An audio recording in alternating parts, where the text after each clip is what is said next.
హిందూ ధర్మం ప్రేక్షకులకు నమస్కారం. బంగారం లాంటి అక్షయ తృతీయ ప్రత్యేక కార్యక్రమానికి స్వాగతం. ఈ అక్షయ తృతీయ నాడు బంగారం కొనాలా? అసలు అక్షయం అంటే అర్థం ఏంటి? ఈ రోజు ఏ దానాలు చేస్తే మంచిది వంటి మొదలగు అంశాల గురించి వివరించడానికి ప్రముఖ జ్యోతిష్యులు, గోల్డ్ మెడలిస్ట్ జంధ్యాల లత గారు మనతో ఉన్నారు. అలాగే ప్రముఖ ఆధ్యాత్మికవేత్త శ్రీమతి పి ఉషారాణి గారు కూడా మనతో ఉన్నారు. నమస్తే అండి లత గారు. నమస్కారం ఉషా గారు. నమస్తే అమ్మ. ఉషా గారు, ముందుగా మీరు చెప్పండి అమ్మా, అసలు అక్షయ తృతీయ అంటే అర్థం ఏంటి? ఈ పర్వదినాన్ని అసలు అక్షయ తృతీయ అని ఎందుకు అంటాము? చెప్తానమ్మా. ముందుగా హిందూ ధర్మం ప్రేక్షకులకు నమస్కారం. అక్షయ తృతీయ అంటే వైశాఖ మాసంలో వచ్చే తదియ. ఆ రోజుని అక్షయ తృతీయ అని అంటాము. అయితే ఆ రోజుకి అంత విశిష్టత ఎలా వచ్చింది అనేది ముందు మనం చెప్పుకోవాలి. పరమేశ్వరుడు పార్వతీదేవికి చెప్పాడు, వైశాఖ మాసంలో వచ్చే తదియ రోజు అనంతమైన పుణ్యం సంపాదించాలన్నా, మనం ఏ పని చేసినా అది 10 రెట్లు కావాలన్నా కూడా ఈ రోజు చెయ్యాలి అని చెప్పాడు. అది అక్షయ తృతీయగా ప్రసిద్ధి పొందింది. అయితే ఈ రోజు విశిష్టత ఏంటి అంటే, లక్ష్మీనారాయణల కళ్యాణం జరిగిన రోజు ఈ రోజు, ఈ అక్షయ తదియ రోజు. ఇంకా వ్యాసుడు వినాయకుడి చేత మహాభారతం రచించిన రోజు ఈ రోజు. పరశురాముడు, మన మహావిష్ణు దశావతారాల్లో పరశురాముడు ఉన్నారు కదా, ఆయన జన్మించిన రోజు కూడా ఈ రోజే.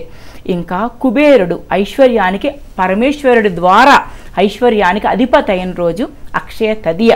కుచేలుడు, దారిద్ర్యంతో బాధపడుతున్న కుచేలుడు కూడా అనంత ఐశ్వర్యాన్ని పొందిన రోజు, శ్రీకృష్ణ భగవానుడి ద్వారా పొందిన రోజు అక్షయ తదియ. ఇంకా పరమేశ్వరుడికి మహాపరమ శివ భక్తుడు కదా నందీశ్వరుడు, ఆయన జన్మించిన రోజు. అన్నపూర్ణాదేవి ఎప్పటికీ కూడా మహా అన్నదాతగా పేరుగాంచిన అన్నపూర్ణాదేవి జన్మదినం ఈ రోజు. ఇంకా గంగాదేవి భూలోకానికి వచ్చిన రోజు ఈ రోజు. ఇలా ఎన్నో విశిష్టతలు ఉన్నాయమ్మా. ఈ రోజు ఏ కార్యం తలపెట్టినా సరే కూడా అది అనంతం, అంటే ఆచంద్రార్కం, సూర్యచంద్రులు ఉన్నంతకాలం కూడా అక్షయం అవుతూనే ఉంటుంది. అక్షయం అంటే క్షయం కానిది, నాశనం కానిది, నృశించింది, అసలు నాశనం అనేది ఉండదు. అది అక్షయం. క్షయం అంటే నాశనం, అక్షయం అంటే నాశనం కానిది అని అర్థం. ఈ రోజుకి ఇంత విశిష్టత ఉందమ్మా. చాలా చక్కని విశేషాన్ని అందజేశారమ్మా. అలాగే అక్షయ తృతీయకు సంబంధించి ఎలాంటి సందేహాలు ఉన్నా సరే మీరు స్క్రీన్ మీద లైవ్ నెంబర్స్ కొడుతున్నాయి, ఈ నెంబర్కి కాల్ చేసి మీ సందేహాలను నివృత్తి చేసుకోవచ్చు. లత గారు, మీరు చెప్పండి అమ్మా, అసలు ఈ అక్షయ తృతీయ రోజున లక్ష్మీదేవిని ఆరాధించాలా లేదంటే కుబేరుణ్ణి పూజించాలా? చాలా మంచి ప్రశ్న అమ్మా.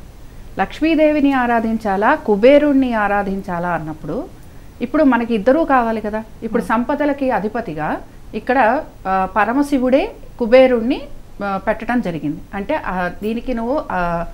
దీనికి నువ్వు పరిపాలిస్తూ ఉంటావు, లేకపోతే నువ్వు దీనిలో ఉంటుంది మొత్తం కూడా అని చెప్పి చెప్పడం జరిగింది. లక్ష్మీదేవి కూడా కుబేరుడు ద్వారానే ఆవిడికి కూడా సంపదలన్నీ వస్తూ ఉంటాయి. అందుకనే మనం ఏవి చేసినా కూడా లక్ష్మిని అలాగే కుబేరుడిని ఇద్దరిని కూడా కలిపి చేస్తూ ఉంటాం. ఈరోజు విశేషంగా మీరు గనక గమనిస్తే చాలా మంది కుబేరుడికి సంబంధించిన వ్రతము చేస్తూ ఉంటారు, అలాగే లక్ష్మీదేవికి సంబంధించిన వ్రతం కూడా చేస్తూ ఉంటారు. అంటే ఏంటంటే సంపదలను ఇచ్చేవాడు, సంపదలను నిలిపేది, ఇవి రెండూ కూడా కుబేరుడు, లక్ష్మీదేవి. అందుకని ఏంటంటే ఇచ్చేవాడిని కొలవాలి, అలాగే సంపదలకి మనం అనుగ్రహించేది లక్ష్మీదేవి గనక లక్ష్మీదేవిని కూడా మనం కొలుస్తూ ఉండాలి. అయితే ఇక్కడ ఏంటంటే కుబేరుడిని అర్చించటం వలన ఏంటి, మనం అసలు ఇవాళ ఎందుకు చేసుకుంటున్నాం, ఇందాక మనం చెప్పుకున్నట్టుగా అసలు ఏది కూడా మనకి నశించకూడదు అని కదా, అంటే మనకి ఏది కూడా తరిగిపోకూడదు అని కదా. అయితే అఖండమైన ఐశ్వర్యాన్ని ఇచ్చేది ఎవరు? కుబేరుడు. అలాగే ఈ సంపదలన్నీ మనకి ఎప్పటికప్పుడు అందజేసేది ఎవరు అంటే ఒక రకంగా లక్ష్మీదేవి. అంటే ఏంటి, ఒక్కొక్కసారి మనకి సంపద నిలుస్తుంది, ఒక్కొక్కసారి నిలవదు. దీనికి లక్ష్మి, అలక్ష్మి ఇలా మనం చాలా చెప్పుకుంటూ ఉంటాం.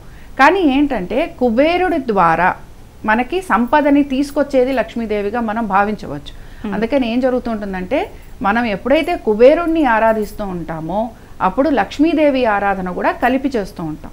అందుకని లక్ష్మీ కుబేరుల్ని, కుబేర లక్ష్ముల్ని ఇద్దరినీ కూడా ఆరాధించడం వలన అఖండమైన మనకి ఇక్కడ సరి సంపదలు నెలకొంటాయి అని చెప్పి మనకి చెప్తూ ఉంటారు. అందుకని ఈరోజు కుబేరుణ్ణి ఆరాధించాలి, లక్ష్మీదేవిని కూడా ఆరాధించాలి. ఇంకొక విషయం ఏమిటంటే, ఈరోజు సాధారణంగా మనము అమ్మవారి ఆరాధన చేస్తూ ఉంటాం.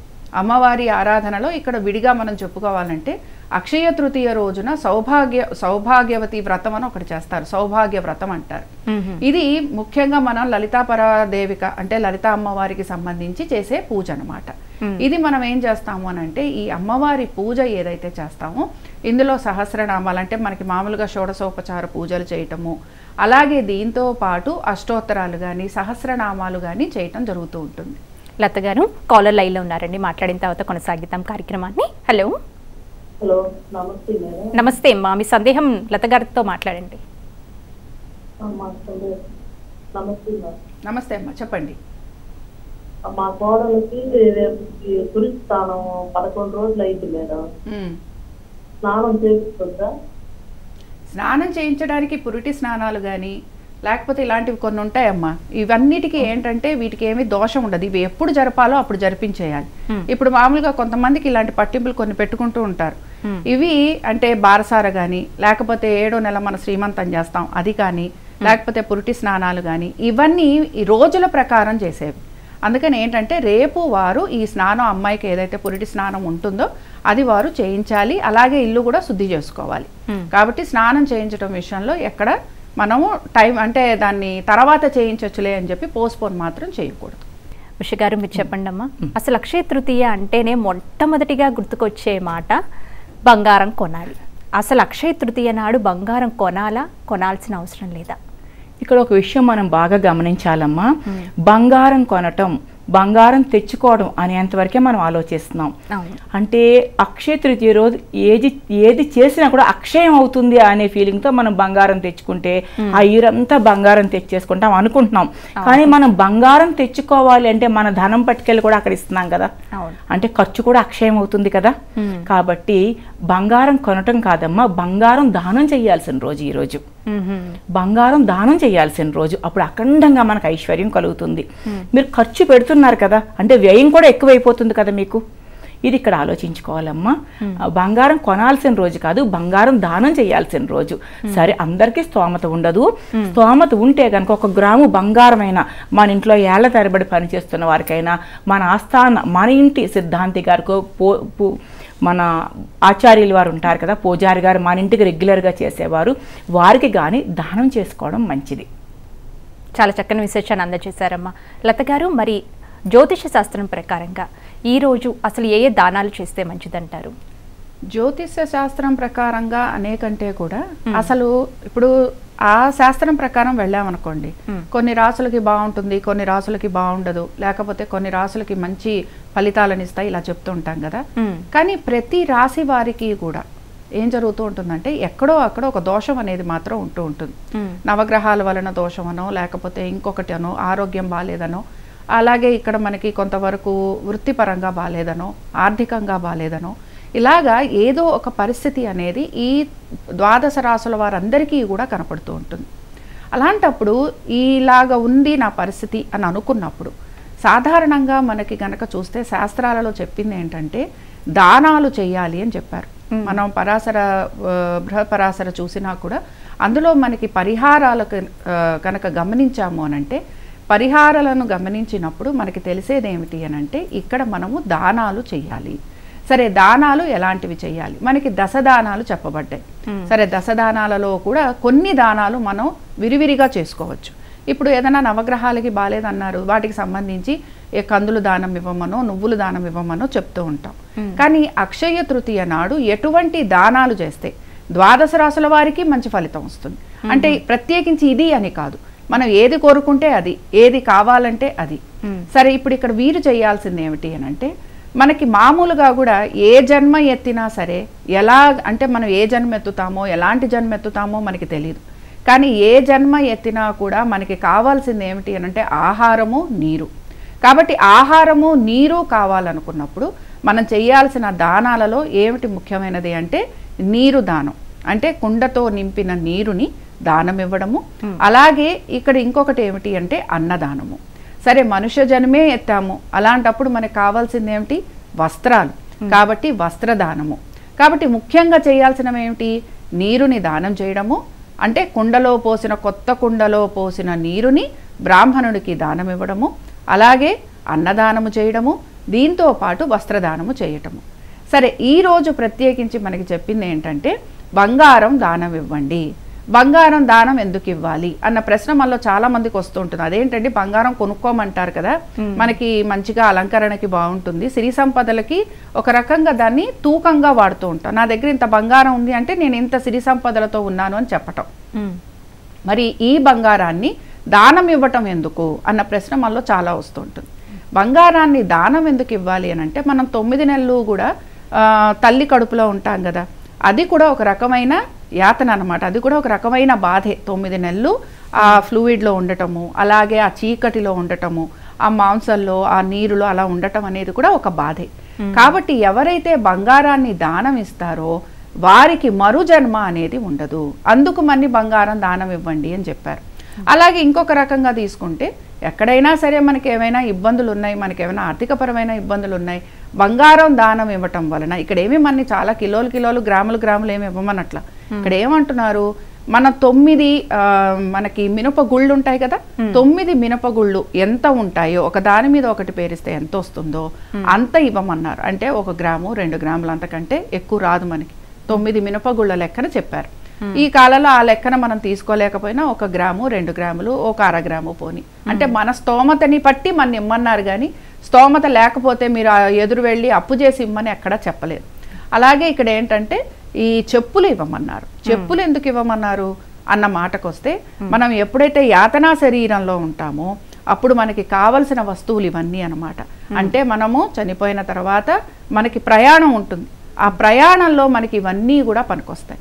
అందుకని చెప్పులు. ఇంకొకటి ఏంటి, ఈ మాసం అంతా కూడా ఎండాకాలం చాలా తీక్షణంగా ఉంటుంది కాబట్టి దీంతో పాటు చెప్పులు, గొడుగు, అలాగే విసనకర్ర, ఎందుకంటే వేడిగా ఉంటుంది కనుక విసనకర్ర ఇవన్నీ ఇచ్చి దీంతో పాటు స్వయం పాకం ఇవ్వమన్నారు. స్వయం పాకం ఎందుకు ఇవ్వాలంటే, ఇందాకే చెప్పుకున్నాం కదా, ఆహారం మనం ఏ జన్మ ఎత్తినా కూడా మనకు కావాల్సింది ఏమిటి, అన్నము, నీరు, తర్వాత వస్త్రాలు. కాబట్టి కడుపు నిండా అన్నం తిన్నాం అనుకోండి, మనం ఇంకా తర్వాత ఏది పెడతామన్నా వాళ్ళు వద్దంటారు. అదే మీరు బంగారం ఇచ్చారు, వెండి ఇచ్చారు, బట్టలు ఇచ్చారు, ఏది ఇచ్చినా అసంతృప్తే. కానీ అదే మీరు అన్నం పెట్టారంటే, కడుపు నిండా అన్నం తిన్నామంటే ఇంకా మాకేం వద్దంటాం, అవునా? కాబట్టి ఇదే అన్నమాట ఇక్కడ అప్లికబుల్. ఏంటంటే ఎప్పుడైతే మనం కడుపు నిండా ఒకళ్ళకి భోజనం పెట్టామో వారికి కడుపు ఎప్పుడైతే నిండుతుందో అప్పుడు మనం వచ్చే జన్మలకి మనం దీన్ని పుణ్యంగా పోగు చేసుకున్నాం అన్నమాట. అంటే ఎటువంటి కర్మలు చేసినా, ఎటువంటి బాధలు పడుతున్నా, ఎటువంటి ఇబ్బందులు పడుతున్నా ఈ దానాలు చేసుకోవటం వలన మనకి ఆ కర్మ ప్రక్షాళన జరిగి మనకి కొంతవరకు అనుకూలత అనేది ఉంటుంది. ఇది రాసులతో సంబంధం లేదు, ఇది ప్రతివారు చేయాల్సిందే, వాళ్ళకి అనుకూలంగా చేసుకోవాలి. ఇప్పుడు అంటారు మేము బ్రాహ్మణులకి, కొంతమందిలో ఇలాంటి ఆలోచనలు కూడా ఉంటాయి, మేము బ్రాహ్మణులకి ఎందుకు ఇవ్వాలండి, అక్కడ ఎవరో ఉన్నారు, వాళ్ళకి వస్త్రాలు లేవు, అన్నం లేదు, గొడుగు లేదు, లేదా బయట తిరుగుతున్నారు, చెప్పులు లేవు, అలాంటి వారికి కూడా ఇవ్వచ్చు, అందులో తప్పేమీ లేదు. బ్రాహ్మణులకే ఇవ్వాలి అన్నదేమీ లేదు. బట్ ఏంటంటే బ్రాహ్మణులకి ఇస్తే ఇంకా కొంచెం బాగుంటుంది అని చెప్పటం పాత సంప్రదాయంలో. అప్పుడు ఉన్న ఆచార వ్యవహారాలు వేరు. ఇప్పుడు ఏంటంటే, ఇప్పుడు ఈ రోజు ప్రత్యేకించి విరివిరిగా అన్నదానం చేసిన, వస్త్రదానం చేసిన, అలాగే మంచినీళ్ళ దానం, అందుకనే చలివేంద్రాలు ఏర్పాటు చేయమంటారు. మంచినీళ్ళు ఇచ్చిన, చెప్పులు ఇచ్చిన, గొడుగులు ఇచ్చిన, తర్వాత విసిన కర్రలు ఇచ్చిన, ఇవన్నీ కూడా వీళ్ళకి అక్షయం అవుతాయి. ఇవన్నీ మనకు కావాల్సినవే. వీటితో పాటు చలామణిలో ఉన్న 1 రూపాయో 2 రూపాయలో కూడా ఇస్తే మరీ మంచిది. ఇవ్వలేము, మేము ఇంకొంచెం స్థాయి ఉన్న వాళ్ళం, ఇంకా బాగా చేసుకుంటామంటారా, దీంతో పాటు బంగారము, వెండి కూడా ఇవ్వచ్చు. చాలా చక్కగా వివరించారు లత గారు. ఉష గారు, అక్షయ తృతీయ అంటే దానానికి ఎంతో విశిష్టగా చెప్తూ ఉంటారు. మరి ఎటువంటివి దానం చేయాలనేది లత గారు చెప్పారు కదా, మరి ఈ దానాలన్నీ ఎలాంటి వాళ్ళకి ఇవ్వాలి, దాని ఫలితం మనకి సంపూర్ణంగా లభిస్తుంది, ఎలాంటి వాళ్ళకి ఇస్తే? అవసరంలో ఉన్న వారికి ఇవ్వాలమ్మా.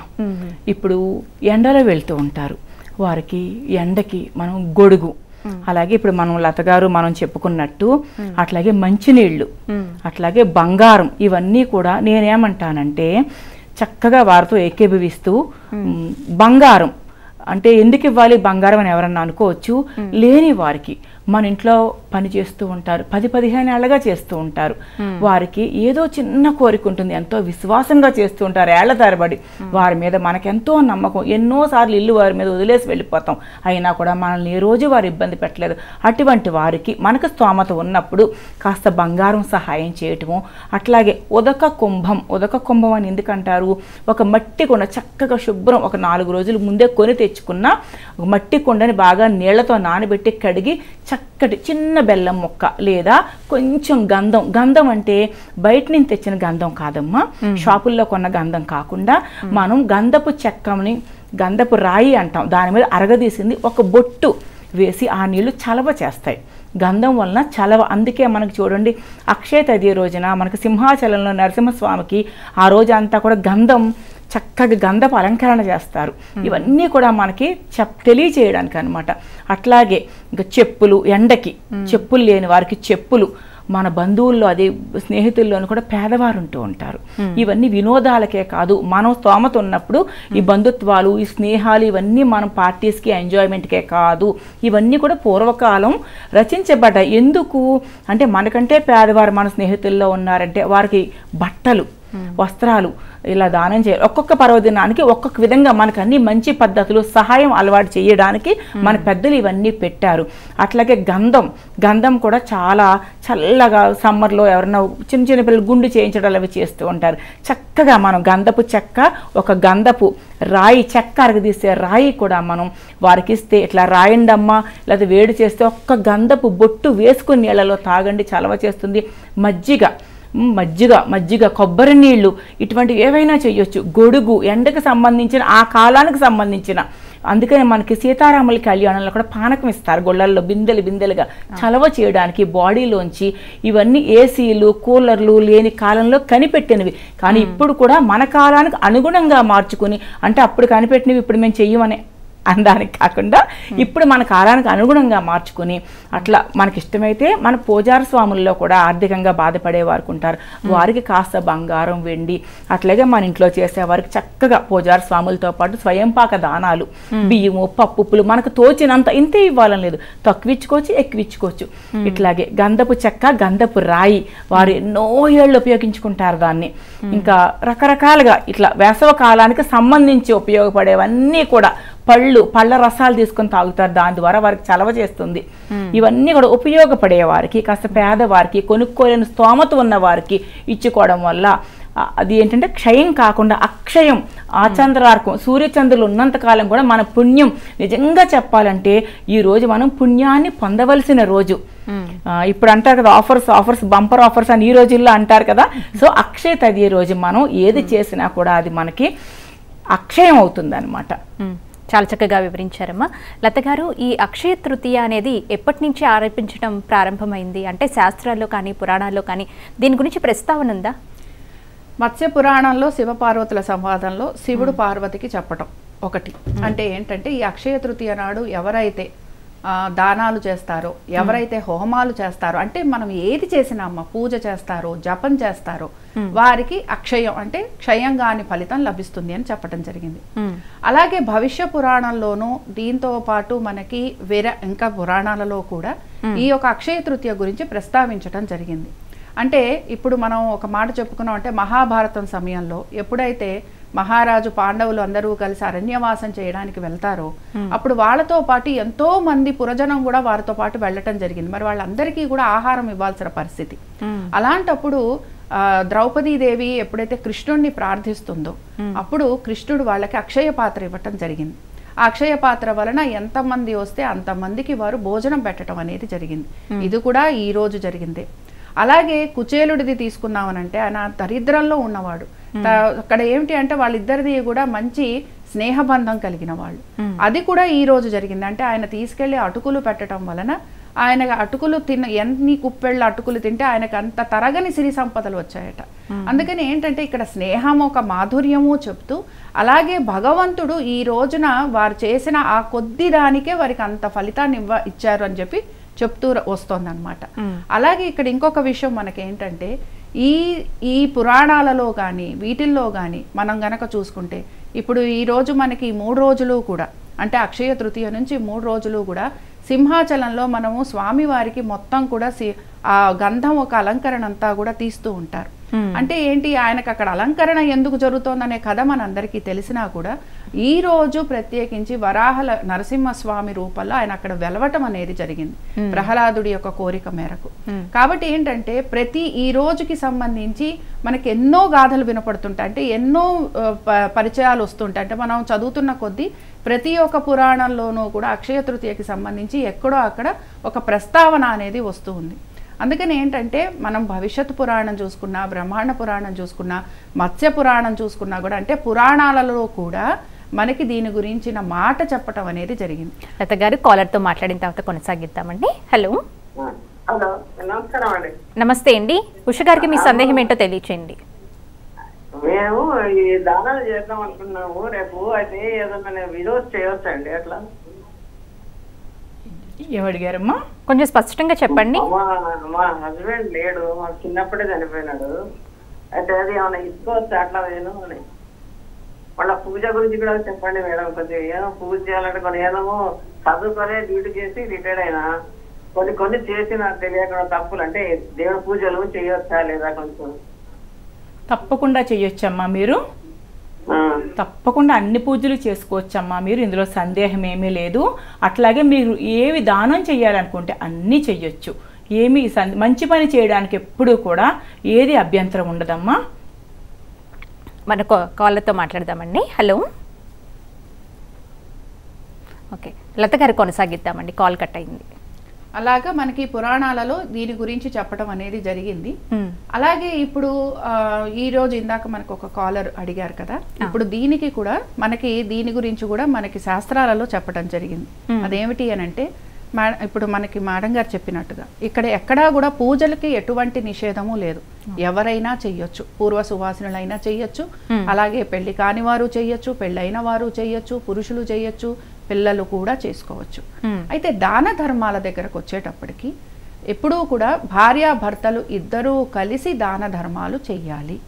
అయితే మనకి ఏమైనా దోషాలు ఉన్నాయనుకోండి, అప్పుడు ప్రత్యేకించి భర్త గాని, భర్తకి దోషం ఉంటే భర్త, భార్యకి దోషం ఉంటే భార్య, వారు ఆ దోష సంబంధమైన దాన ధర్మాలు చేసుకుంటారు. అంటే హోమాలు అనుకోండి, ఏమైనా సరే. ఇలాగా భర్త లేరు, పూర్వ సువాసిని, ఆవిడకి దానాలు చేసుకోవాలని ఉంది. ఇలాంటప్పుడు ఏమిటి అని అంటే, వారికి గనక కొడుకు ఉంటే కొడుకు ద్వారా వీరు దాన ధర్మాలు చేయొచ్చు. కొడుకు జరిపిస్తాడనమాట. సపోజ్ కొడుకు కూడా ఇక్కడ లేరు, దూరంగా ఉన్నారు, కానీ దాన ధర్మాలు చేసుకోవాలని ఉంది. అప్పుడు ఏమిటంటే ఎవరైనా బ్రాహ్మణుడి చేత ఈ దాన ధర్మాలన్నీ కూడా చేసుకోవచ్చు. అంటే ఏవో నాకు తెలియక పూజలు చేశాను, ఏవో పాపాలు చేశాను, ఇలాంటిది ఏదో ఒక సమయంలో మనకి ఎప్పుడో అప్పుడు ఈ ఆలోచన అనేది వస్తూ ఉంటుంది. ఈ ఆలోచన వచ్చినప్పుడు మనకి ఇలాంటి మంచి రోజు వచ్చినప్పుడు దీనికి ఎలాగ మనం పరిష్కారం చేసుకోవాలి అన్న ఆలోచన కూడా మనలో కలుగుతూ ఉంటుంది. ఇప్పుడు వారు ఒక్కరే ఉన్నారనుకోండి, ఒక బ్రాహ్మణుని పిలిచి ఆ బ్రాహ్మణుడికి ఈవిడే అంతా పెట్టుకోవాల్సి ఉంటుంది. అయితే వారు ఈవిడ పేరు మీద వాళ్ళు తీసుకోవటం అనేది జరుగుతుంది, వాళ్ళు చేయించటం జరుగుతుంది. అలాగే పూజాది కార్యక్రమాలు ముఖ్యంగా రేపు మనం చేయాల్సినది ఏమిటి అని అంటే, విష్ణు ఆరాధన, శివారాధన చేయాలి. కంపల్సరీగా విష్ణు ఆరాధన, శివారాధన. ఇందులో కూడా మనకి చెప్పే కథ ఏమిటి అని అంటే, మనకి యమధర్మరాజు ఉన్నాడు కదా, యమధర్మరాజు యమస్మృతి అని ఒకటి రాశారు. అందులో ఏది ధర్మం ఏది అధర్మం అని చెప్పడం జరిగింది. కాబట్టి ఏది ధర్మం ఏది అధర్మం అని చెప్తూ, ఏది మంచి ఏది చెడు అని చెప్తూ, ఎవరు మంచి పనులు చేస్తారో వారిని స్వర్గం తీసుకెళ్తాను, ఎవరు చేయకూడని పనులు చేశారో వారిని నరకం తీసుకెళ్తాను అని కూడా చెప్పడం జరిగింది. అలాగే ఆయన ఏం చేశారంటే, శివకేశవులు అంటే శివుడు, ఈశ్వరుడు, అలాగే విష్ణుమూర్తి, ఈ ఇద్దరి దేవతలు అంటే శివకేశవులకి సంబంధించి అష్టోత్తరం రాయటం జరిగిందనమాట. కాబట్టి ఈ రోజు ప్రత్యేకించి మనము యమధర్మరాజు రాసిన ఈ శివకేశవుల అష్టోత్తరాన్ని చదవాలి. అలాగే చాలా మందికి అక్షయ తృతీయ అనగానే మనం ఇందాక కూడా అనుకున్నాం కదా, కుబేరుడి పూజ చేస్తారు, అలాగే లక్ష్మీదేవి ఆరాధన చేస్తారు, దీంతో పాటు హోమాలు కూడా చేస్తూ ఉంటారు. కాబట్టి వారి శక్తి అనుసారం ఇక్కడ ఏది కూడా మనకి బలవంతంగా ఇది చెయ్యండి, మన హిందూ శాస్త్రంలో మనకి ఏది బలవంతంగా మన తల మీద ఏది రుద్దరు, మన శక్తానుసారం అంటారు. మీ వలన ఎంత అయితే అంత అంటారు. కాబట్టి ఏంటి, మన వలన ఎంత అవుతుందో అంత మనం చేయటం అనేది అలవాటు చేసుకోవాలి. ఏది కూడా మనల్ని దాటి చేయకూడదు. అంటే మనకి శక్తి లేదు, మనం అప్పుడు ఏం చేయాలి, ఇప్పుడు గుళ్ళో మనం అంటాం, అమ్మ మీరు ఏదో దానం చేయండి, ధర్మం చేయండి, ఏదో చేయండి అంటాం. ఏమీ చేయలేనండి, నా వల్ల కాదు, అలాంటప్పుడు గుళ్ళో ప్రదక్షిణలు చేయొచ్చు. రేపు మీరు ప్రదక్షిణ చేస్తే కూడా మీకున్న ఏమైతే ఇబ్బందులు ఉన్నాయో ఈ ప్రదక్షిణ చేయడం వలన మీకు ఆ ఇబ్బందులు తొలగిపోతాయి. అంటే ఏమిటి? ప్రదక్షిణలు చేయటం వలన ఇబ్బందులు తొలగిపోతాయి అంటే మనం ఏ ప్రదక్షిణ చేస్తుంటాం అంటే ఒక్కొక్క అడుగు వేస్తాం కదా ప్రదక్షిణకి. గుళ్ళో ఒక్కొక్క అడుగు భగవంతుడి వైపు వేస్తున్న ఆ అడుగు మనకి ఉన్న ఈ ఒక పాపాన్ని క్షయం చేస్తుంది. అమ్మ ఉష గారు మీరు చెప్పండి అమ్మమ్మ. చాలా మందికి ఒక సందేహం ఉంటుందమ్మా, పూర్వ సువాసినులు అసలు ఏం చేయాలి, ఏం చేయకూడదు, ముఖ్యంగా గడపకి పసుపు రాసి బొట్లు పెట్టచ్చా లేదా? ఇది ఒక సందేహం, దీన్ని నివృత్తి చేయండి. చాలా మంచి ప్రశ్న అమ్మా, చాలా మంచి ప్రశ్న. పెట్టొచ్చమ్మా. మంచి పని ఎవరైనా చెయ్యొచ్చు. పూర్వకాలంలో నేను వివరణ కూడా ఇస్తా దీనికి మీకు. నేను పూర్వకాలంలో ఒక 100,000 ఏళ్ల నాడు ఏంటంటే 8 ఏళ్ల పిల్లకి 5 ఏళ్ల పిల్లకి కూడా 40 ఏళ్ల 50 ఏళ్ల పురుషుడితో పెళ్లి జరిపించేసేవారు. ఆనాటి పరిస్థితులు అవి. ఒక 1000 ఏళ్ల నాడు 500 ఏళ్ల నాడు అప్పుడు ఆచారాలు స్త్రీలని అణగదొక్కేవిగా చాలా కొంచెం చిన్న చూపు చూసేవారు. ఆడదానికి చాలా చిన్న చూపు అన్నమాట. పురుషుడి యొక్క డామినేషన్ ఎక్కువగా ఉండేదమ్మా. అంటే ఇప్పుడు నేనేమి స్త్రీవాదిని కాదు, న్యాయంగా ధర్మంగా చెప్తున్నా నేను. అయితే అప్పట్లో ఏం చేసేవారంటే ఒక 50 ఏళ్ల ఆయనకి ఒక 5 ఏళ్ల పిల్లని కట్టినప్పుడు ఆయన మరణించారనుకోండి, ఆ అమ్మాయికి గుండు చేయించి ఆ అమ్మాయి అందంగా వేరొక పురుషుడి కంట్లో పడకూడదు కాబట్టి, ఆ అమ్మాయికి జీవితం అనేది ఉండకూడదు కాబట్టి ఆ అమ్మాయికి తెల్ల వస్త్రం పెట్టి బొట్టు పువ్వులు ఇవన్నీ పెట్టుకోకూడదు అని అట్లా చేసేవారనమాట.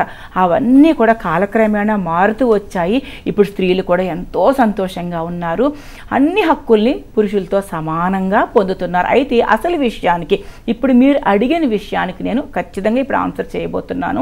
పసుపు రాయవచ్చు, బొట్లు పెట్టవచ్చు. ఆడవారు అంటే స్త్రీలు, ఆడపిల్లలు పుట్టినప్పటి నుంచే పసుపు కుంకాలని వాడుతూ వస్తారమ్మా. కుంకుమ బొట్టు పెట్టుకుంటారు, పుట్టినప్పటి నుంచే పసుపు రాసుకుంటారు, గాజులు వేసుకుంటారు, పువ్వులు పెట్టుకుంటారు. ఒక్క మంగళసూత్రం మెట్టెలు తప్ప అన్నీ కూడా మనకు వివాహానికి పూర్వమే చక్కగా అలంకరించుకునేవారు. అందుకని చెప్పి నేనేం చెప్తానంటే, ఇప్పుడు బొట్టు పెట్టుకోకూడదు, ఇవన్నీ తప్పు, నా దృష్టిలో కరెక్ట్ కాదు. చక్కగా మనం పుట్టినప్పటి నుంచే చేసుకున్న సంప్రదాయాలన్నీ కూడా మనం పాటించవచ్చు. ఒక్క పూర్వ సువాసినులు పసుపు రాయవచ్చు, బొట్లు పెట్టవచ్చు, అన్నీ చేయవచ్చమ్మా. తాంబూలాలు అందుకోవచ్చు. వారు చేసుకున్న పాపం ఏంటమ్మా? అట్లా అవమానపరచడాలు అట్లా చేయకూడదు మనం ఎవరిని కూడా. ఈవిడ పూర్వ సువాసినులు అయితే ఆఖరిని పిలిచి మీ చేత అక్షంతలు వేయిస్తాం, ఏదైనా శుభకార్యం జరుగుతుంటే కరెక్ట్ కాదమ్మా. నా దృష్టిలో అది కరెక్ట్ కాదు. ఒకరు మనం ఆచరించడం మొదలు పెడితే అందరూ మొదలు పెడతాం, అందరూ ప్రారంభిస్తారు దాన్ని. లేకపోతే వీరు చేయి మంచిది, వారు చేయి చెడ్డది, ఇట్లా కాకుండా పూర్వ సువాసినులు అన్నీ చేసుకోవచ్చు, అన్నీ చేసుకోవచ్చు.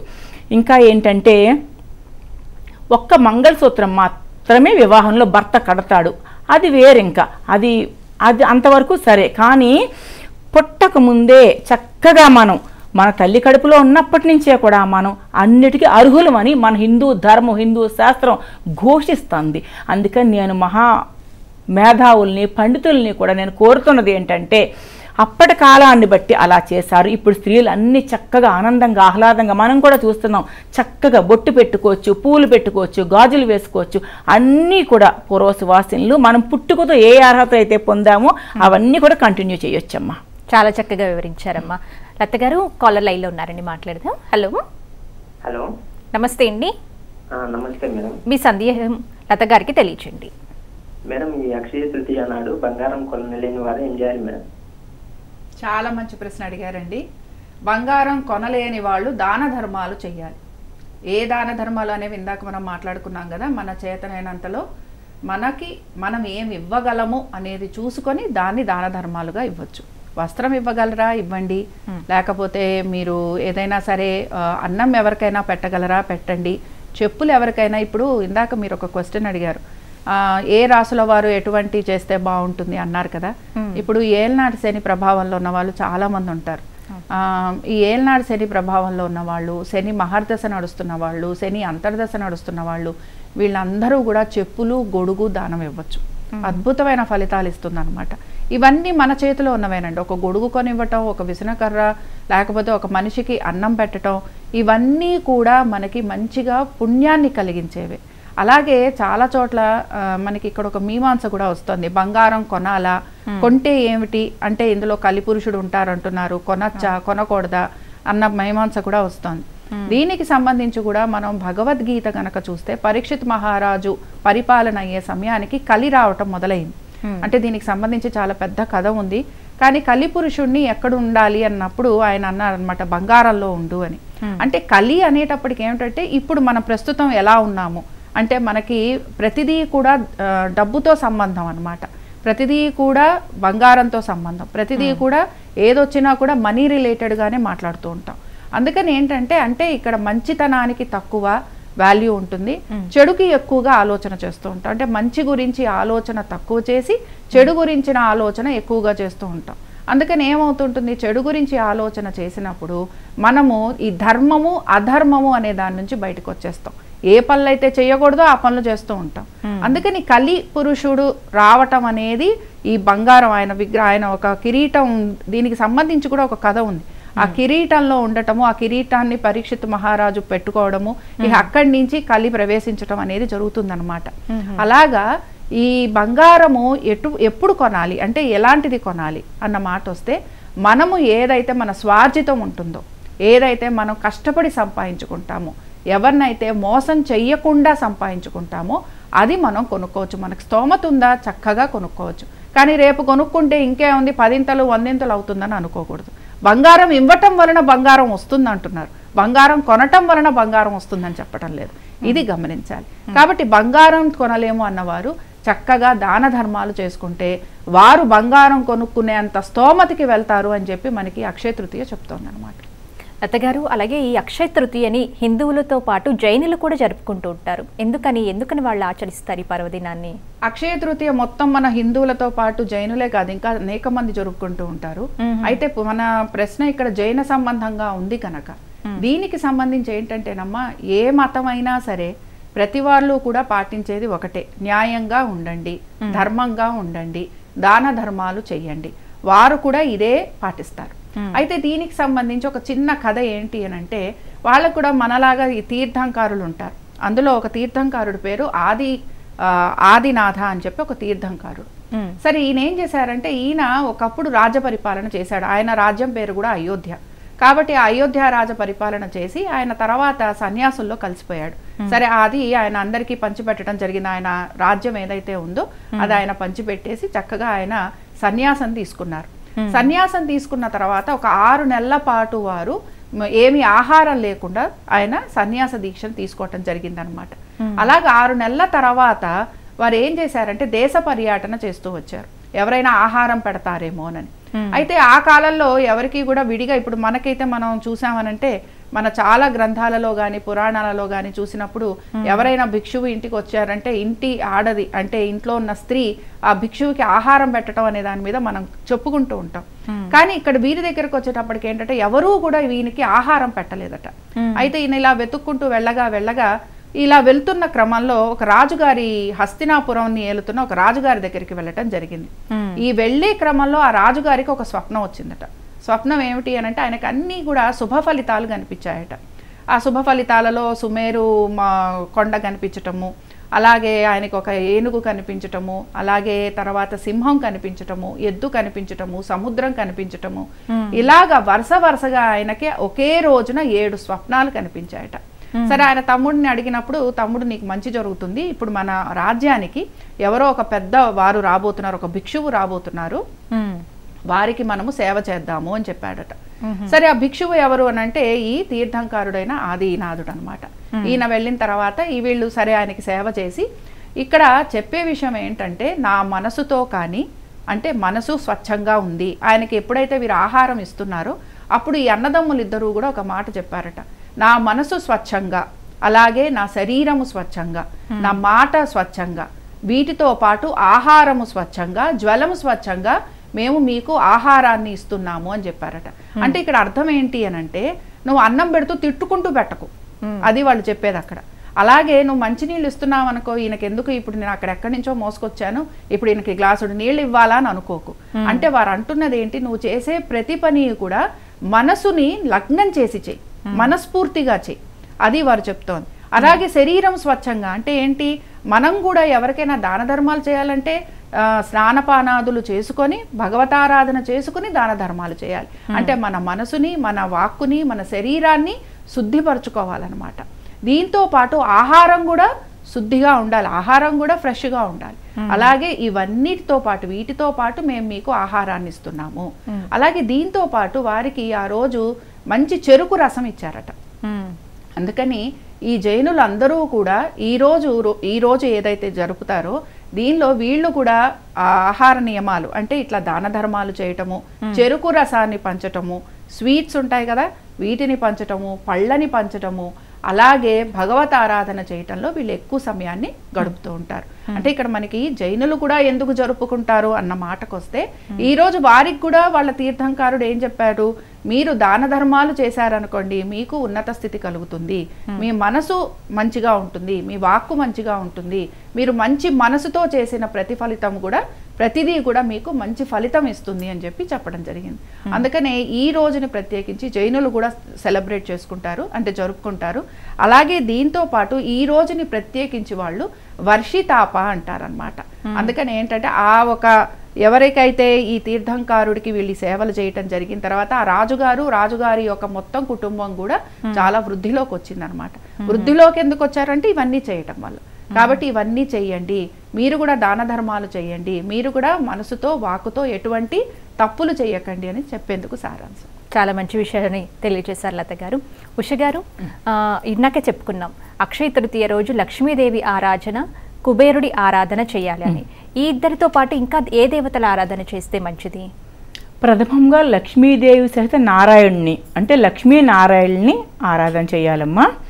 తర్వాత చిత్రరేఖ అంటే కుబేరుడి భార్య చిత్రరేఖ కుబేరుడు సహిత మహాలక్ష్మీదేవి ఆరాధన చెయ్యాలి. కుబేర వ్రతం కూడా ఈరోజు చెయ్యాలి. మామూలుగా అయితే కుబేరుడు నవనిధులకు అధిపతి కాబట్టి 9 సార్లు చేశారనుకోండి దారిద్ర్య బాధలు, ఈతి బాధలు, ఏదైనా జాబ్ రావాలా, ఏదైనా మానవ సహజం, ఎంతటి వాడికైనా కష్టం తప్పదు. కష్టాల్లో రకరకాల కష్టాలు మార్పులు ఉంటాయి. అంతేగాని 9 సార్లు ఈ వ్రతం చేసి ఆఖరు 9వ రోజైనా అక్షయ తృతీయ రోజు చేసినా కూడా వారి కోరికలు అన్నీ తీరుతాయి. కాలర్ లైన్లో ఉన్నారని మాట్లాడిన తర్వాత కొనసాగిద్దాం. హలో హలో, నమస్తే అండి, మీ సందేహం లత గారికి తెలియచేయండి. హలో, మా టీవీ వాల్యూమ్ తగ్గించేసి మాట్లాడండి, లేదంటే కాల్ కట్ అయిపోతుంది, డిస్టర్బెన్స్ వస్తుంది.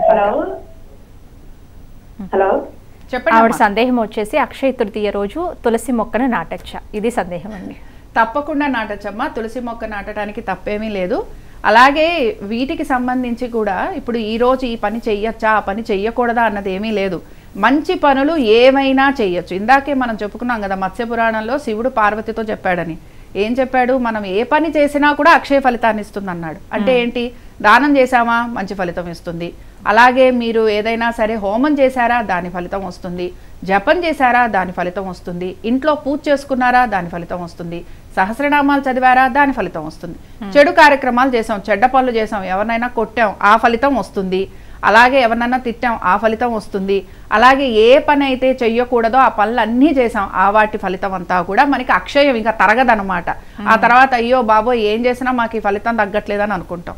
అయితే తులసి మొక్క లాంటివి దేవతా వృక్షాలు ఉంటాయి కదా, ఈ దేవతా వృక్షాలు ఏవైనా కూడా నాటచ్చు.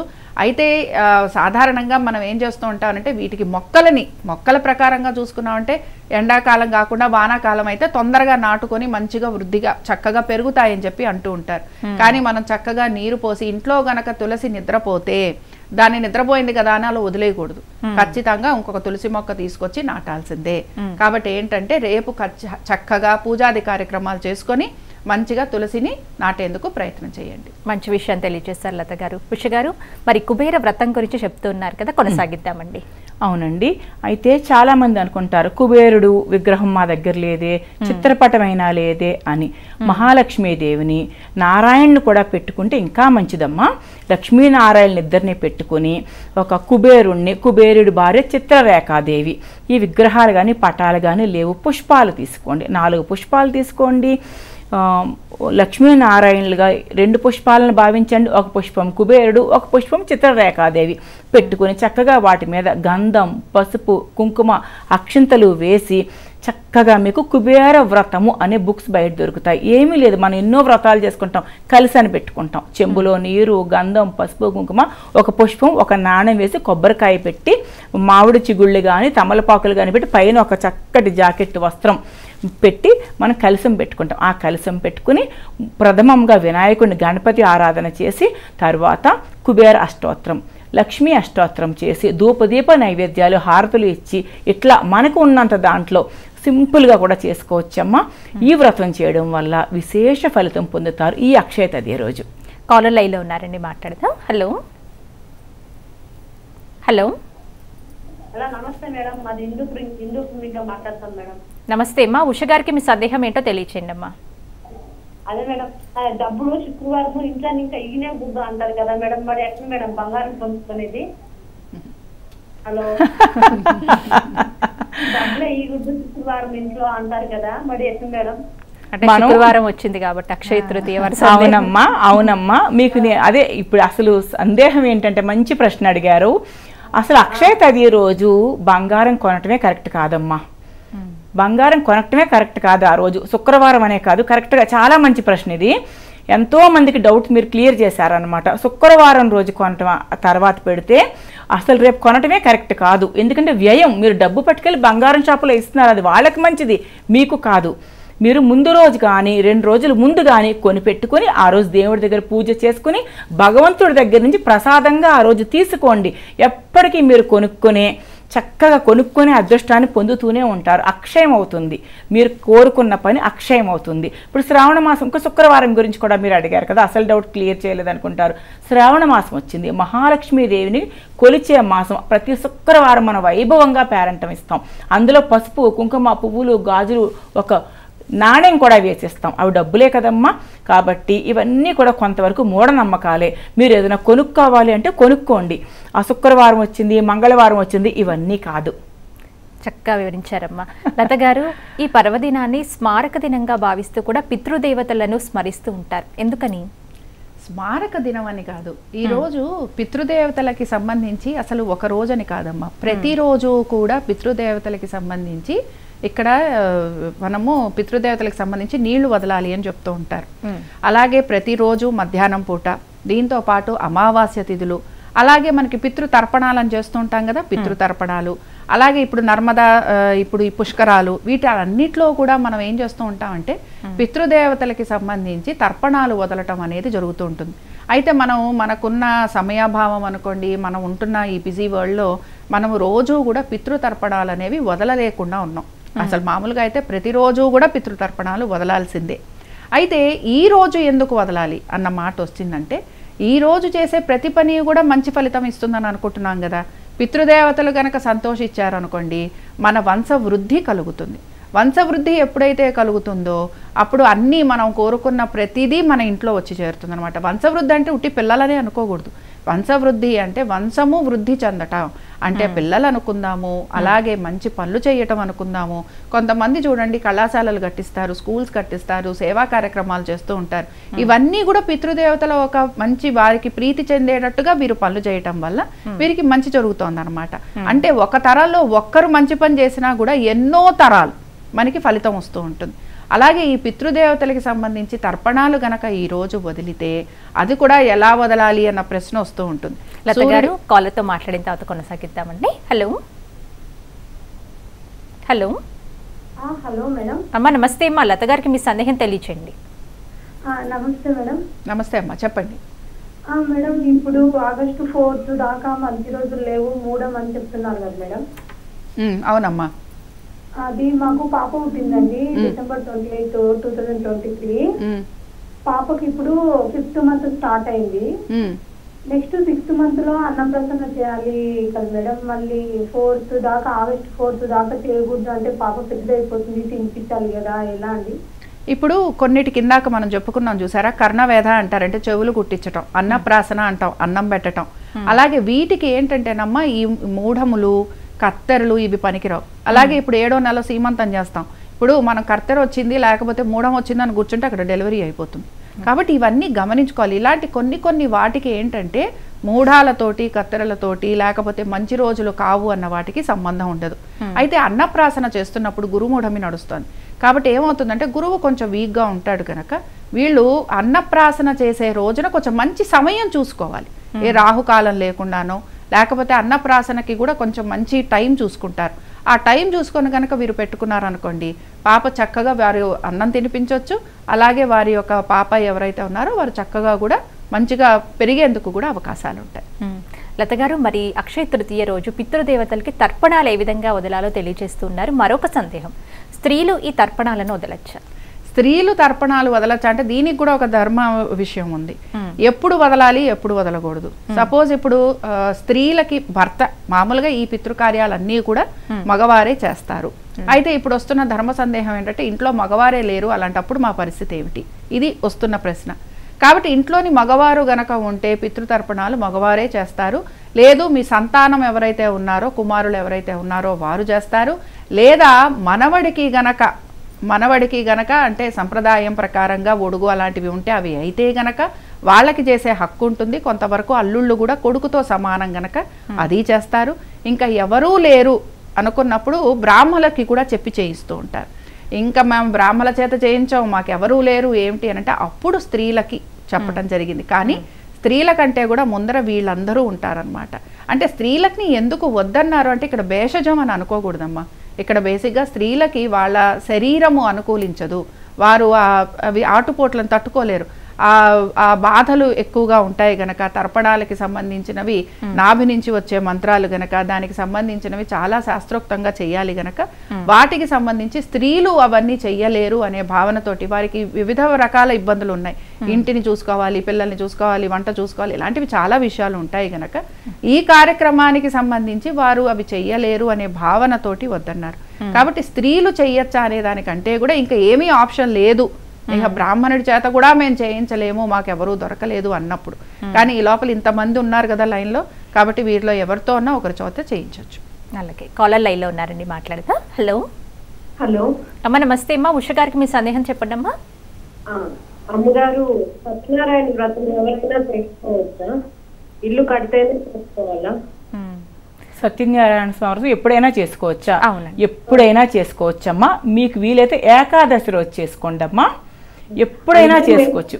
పెళ్లి అయ్యి చేసుకోలేదు, అన్నవరం వెళ్ళి చేసుకోవచ్చా? ఏమడిగారు? మా వాయిస్ స్పష్టంగా లేదమ్మా, మరొకసారి చెప్పండి. మేము మ్యారేజ్ అయిన తర్వాత ఎప్పుడు చేసుకోలేదు, ఇప్పుడు అన్నవరం వెళ్ళి చేసుకోవచ్చా? బ్రహ్మాండంగా చేసుకోవచ్చమ్మా, బ్రహ్మాండంగా చేసుకోవచ్చు. ఏకాదశి రోజు కానీ, చక్కగా పౌర్ణమి రోజు కానీ, చతుర్దశి రోజు కానీ, మీకు ఏ మంచి రోజు వీలైతే ఆ రోజు వెళ్ళి చక్కగా చేసుకోవచ్చమ్మా, బ్రహ్మాండంగా చేసుకోవచ్చు. నెక్స్ట్ కాలర్తో మాట్లాడదామండి. హలో అమ్మ, నమస్తే. మీ సందేహం లత గారికి తెలియచేయండి అమ్మా. నమస్తే మేడం. నమస్తే అమ్మా, చెప్పండి. ఏం లేదండి, అంటే మనం ఏది ఎక్కువ సంకల్పించుకుంటే అది మంచి జరుగుతుంది అంటున్నారు. నేను చాలా వరకు మంచి జరగాలని జరగట్లేదు. మంచి ఏం జరగాలని సంకల్పం చెప్పుకున్నారో దానికి కూడా సమయం రావాలమ్మా. ఇప్పుడు అందుకనే కదా మనం చెప్తున్నాం, రేపు చాలా మంచి రోజు, మీరు ఏ సంకల్పం అయితే అనుకొని చేస్తున్నారో అది మీకు మంచి ఫలితం ఇస్తుంది, క్షయం కాని ఫలితం అంటే ఎటువంటి మీకు నష్టం లేని ఫలితం ఇస్తుందని చెప్పుకుంటున్నాం కదా. కాబట్టి వారి సంకల్పం ఏమిటి, సంకల్పంలో కూడా మంచి సంకల్పమే. అంటే ఇప్పుడు నేను వృద్ధిలోకి రావాలి అని కోరుకున్నాం అనుకోండి, దానికి సమయం వచ్చినప్పుడు తప్పకుండా భగవంతుడు మనకి వృద్ధి కలిగిస్తాడు, దానికి సమయం రావాలంతే. అలాగే రేపటి రోజుని చక్కగా వాడుకోవచ్చు. మనం ఏ సంకల్పం అనుకుంటున్నామో రేపు గనక, ఇందాక మనకు కాలర్ అడిగారు కదా వ్రతం చేసుకోవచ్చా అని, అలాగే రేపు చక్కగా అసలు మా స్వామివారి వ్రతం చేసుకోవచ్చు. అలాగే హోమం చేసుకుంటామంటారా, హోమం చేసుకోవచ్చు. నేను ఉట్టిగా లలితా సహస్రనామాలే చదువుతానండి, చక్కగా చదువుకోవచ్చు. అమ్మవారికి కుంకుమ చేస్తూ కుంకుమార్చన చేసుకుంటూ లలితా సహస్రనామాలు చదవచ్చు. కొంతమంది విష్ణువు ఆరాధన చేస్తారు, విష్ణు సహస్రనామాలు చదవచ్చా, చదువుకోవచ్చు. మన సంకల్పం గట్టిగా అనుకోవాలి. కాబట్టి సంకల్ప బలం ఉందనుకోండి, ఎటువంటి అవరోధమైనా కూడా దాటగలం. అందుకని ఏంటి, వారి సంకల్పం చాలా గట్టిగా అనుకోవట్లేదు అనమాట, ఏదో నవ్వుతూ అనుకుంటున్నారు. కాబట్టి ఏంటి, గట్టిగా అనుకోండి. సంకల్ప బలం ఎంత గట్టిగా ఉంటుందో దానికి సంబంధించి రేపు మీరు ఏ పూజా దానాలు చేస్తారో మీ సంకల్పం అంత తొందరగా నెరవేరేందుకు అవకాశాలు ఉంటాయి. నెక్స్ట్ కాలర్తో మాట్లాడదామండి. హలో హలో అమ్మ, నమస్తే అమ్మా. లత గారికి మీ సందేహం తెలియచేయండి అమ్మా. మా అమ్మగారిది డేటు అది తెలియదు, హలో, చెప్పండి అమ్మా. చెప్పండి అమ్మా. మా అమ్మగారి డేటు అది తెలీదు. నేను ఆడపిల్లని ఏ రకంగా చేయాలి, ఏంటి అసలు ఎలా చేసుకోవాలి, ఏమైనా దాన ధర్మాలు ఇవ్వాలంటే ఎలా ఇవ్వాలి, సరే, లేదా మా పిల్లలతో చేయించొచ్చా? చాలా మంచి ప్రశ్న అడిగారమ్మా. కూతురు ఉన్నంత మాత్రాన కూతురు ఏమీ చేయించకూడదు అన్న రూల్ ఎక్కడా మనకి లేదు. కాబట్టి తల్లిగారి కోసం నేను చేస్తాను అని అంటే తల్లిగారి పేరు మీద మీరు ఏవైనా చేయించచ్చండి. ఒక మంచిగా ఒక బ్రాహ్మణ్ ఎవరినన్నా పెట్టుకొని తల్లిగారి చేత మీరు అన్ని దానాలు ఇప్పించండి. ఆవిడ చేతితోటే ఇప్పించండి. మీరు ఏమి ఇప్పించాలనుకుంటే అది. ఇప్పుడు ఈ రోజు విశేష తల్లి చనిపోయిందండి, మా అమ్మగారు చనిపోయింది. సరే, మీ అమ్మగారు గనక కాలం చేస్తే తల్లిగారి పేరు మీద మీరు ఇవ్వండి దానాలు, ఏమీ ఇబ్బంది ఉండదమ్మా, ఇవ్వచ్చు. లత గారు, ఉష గారు, అక్షయ తృతీయ విశిష్టత గురించి ఈరోజు ఏ దేవత ఆరాధన చేస్తే మంచిది, ఏ దానాలు చేస్తే అత్యంత ఫలితం లభిస్తుందని చక్కని విషయాలను అందజేశారు. ధన్యవాదములండి ఇద్దరికీ కూడా. సర్వేజన సుఖినో భవంతు. సంతోషం అమ్మా. ఇదండి ఇవాల్టి బంగారం లాంటి అక్షయ తృతీయ ప్రత్యేక కార్యక్రమం. మరో కార్యక్రమంలో మళ్ళీ కలుసుకుందాం. నమస్కారం.